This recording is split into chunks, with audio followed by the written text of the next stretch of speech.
Hey, how's it going, guys? So today we're going to be talking about Sanjeev Sanyal's book, The Land of the Seven Rivers. I'm going to give a brief overview about what the book is about, and I hope you should check it out because this is not going to contain every single part of the book. So in his book, Sanjeev Sanyal is really trying to talk about the geographical history of India. So like what happened, how did this idea of this area suddenly become sort of India?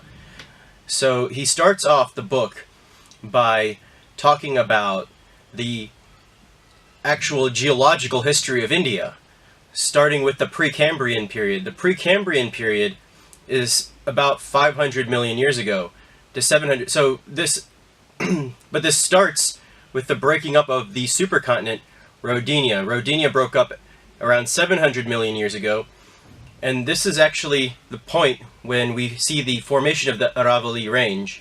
The Aravalli Range it stretches from southern Haryana all the way across. It's even parts of it are in Delhi, and he includes some interesting history about what happened there.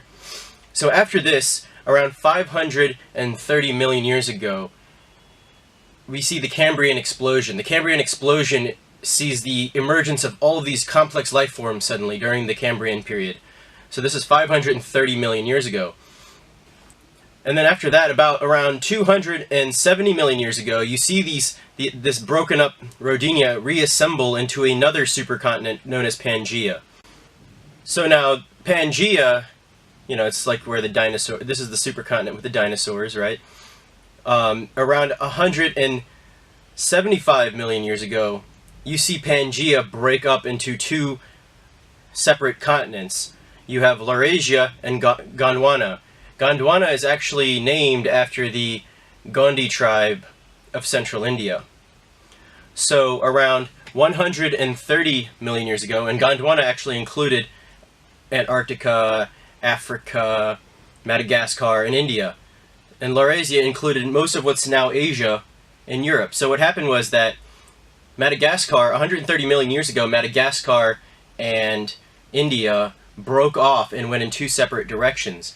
India kept moving northward and slammed into the Asian plate, creating the Himalayas. And this happens around 55 to 60 million years ago. So now when it comes to the population history of India, it's kind of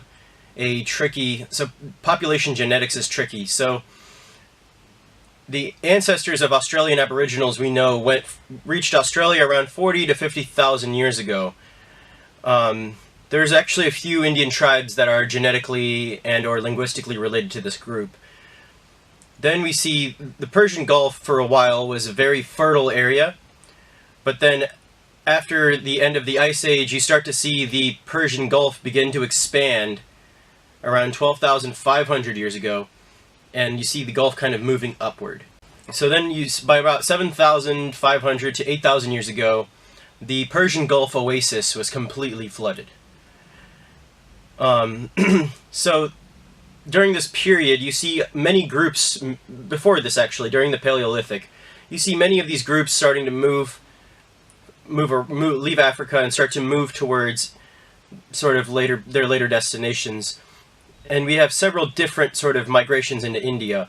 So there have been many models to try to understand this. One of them was a sort of linguistic-based model called the Aryan invasion theory, which doesn't really match the genetic or archaeological evidence, which sort of points towards a sort of indigenous origin in the Indian subcontinent.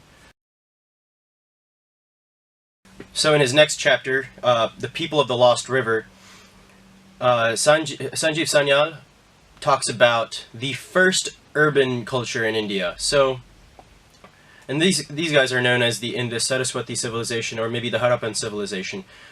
The significance of the Harappans is that they were the first time you see. So before this, people were living in villages and towns, and this is the first time you see something like urbanism occur.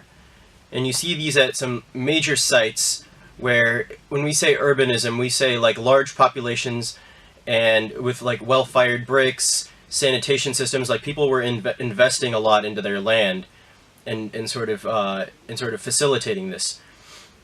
So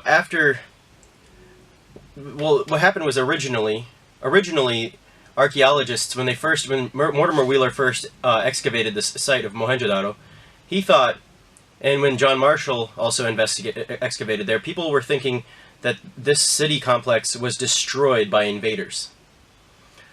Now it seems like there's not as much evidence for that, but we do notice that towards the end of this urbanism, we see a shift in the population from the Indus Valley and the Ghaggar Plain towards the Gangetic Valley. You see the next urban phase is more concentrated in the Ganga Yamuna Doab area.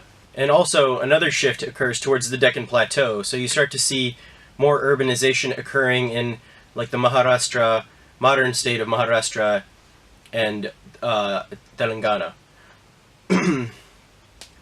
Now, what caused this to occur?